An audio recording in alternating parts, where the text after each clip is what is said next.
Any questions about any of that stuff or the first stuff we talked about at all? Not at all, not a single one. All right, hey. Yes?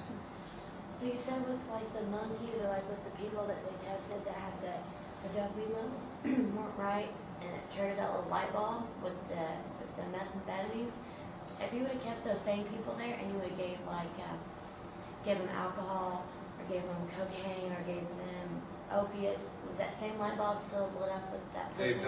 They've done these kind of studies in humans with different, besides just methamphetamine. They've used marijuana, I think. I gotta remember which ones they used.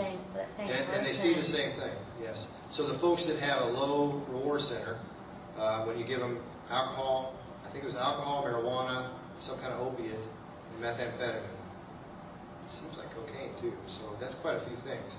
Basically what they've come down to is that it doesn't matter whether it's an up or a down or any kind of substance, it's hitting that reward center and it's lighting that part up. If you have an abnormal reward center to start with.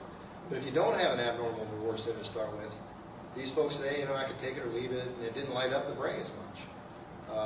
Interestingly, if you had a normal reward center, and they gave you, and they did this in that study I was just talking about, they gave these folks IV methamphetamine in pretty big doses, and it was aversive. I mean, oh man, I don't want that ever again. Get that away from me. They experienced it very negatively.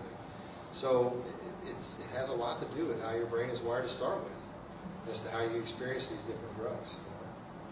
But it's a good question. Any others?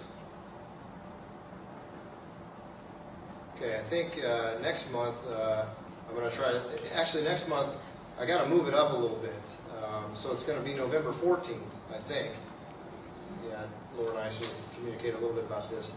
So I think November 14th it'll be still a Tuesday at 7 o'clock, and that's actually a month anyway, but it's not the third Tuesday, it's actually the second Tuesday of November.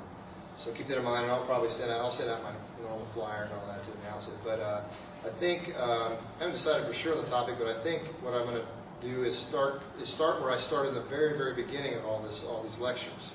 And it's really not a disorder I'm going to be talking about it per se, like one particular disorder, but it's about really the neuroplasticity, quote unquote. It's about how we now are learning that our brain is constantly changing every day, all the time in our lives. Okay, and sometimes that's a good thing, and sometimes that's a bad thing. And so we're going to talk about that, I think, next time.